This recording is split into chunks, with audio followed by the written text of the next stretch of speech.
Sir ಆ ಥರದ್ದು ಏನಾದ್ರು ಪ್ರಸ್ತಾಪ ಇದೆಯಾ ಸರ್ ಸರ್ಕಾರದಲ್ಲಿ? ಮಹಾರಾಷ್ಟ್ರ ಸಿಎಂ ತೀರಾ ವಿರೋಧ ವ್ಯಕ್ತಪಡಿಸ್ತಾ ಇದ್ದಾರೆ, ಶಿವಾಜಿ ಮಾಡೋ ಅವಮಾನ ಅಂತ ಕೇಳ್ತಾ ಇದ್ದಾರೆ.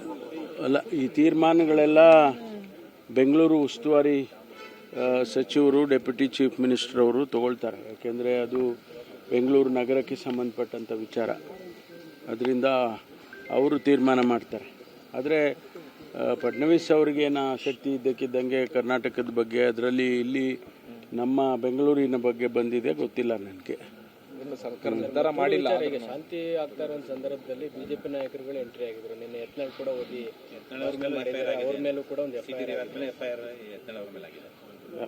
ಅವರು ಮೊದಲಿಂದ ನಾವು ಹೇಳ್ತಾ ಇದ್ದೀವಿ, ಇದರಲ್ಲಿ ರಾಜಕೀಯ ಮಾಡಬೇಡಿ.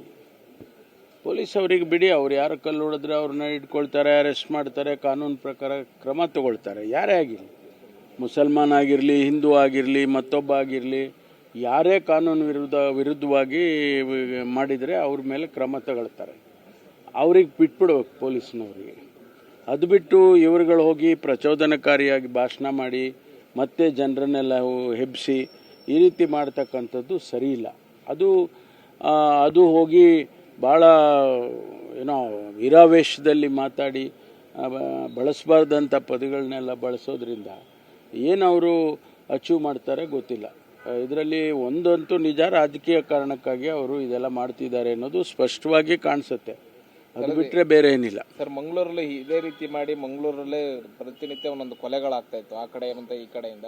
ಮಂಡ್ಯನೂ ಅದೇ ರೀತಿ ಮಾಡಕ್ಕೆ ಹೊರಟಿದ್ದಾರೆ. ಅಲ್ಲ, ನಾವು ಅಷ್ಟು ಸುಲಭನಾಗಿ ಅದನ್ನು ಆಗೋಕ್ಕೆ ಬಿಟ್ಬಿಡ್ತೀವ?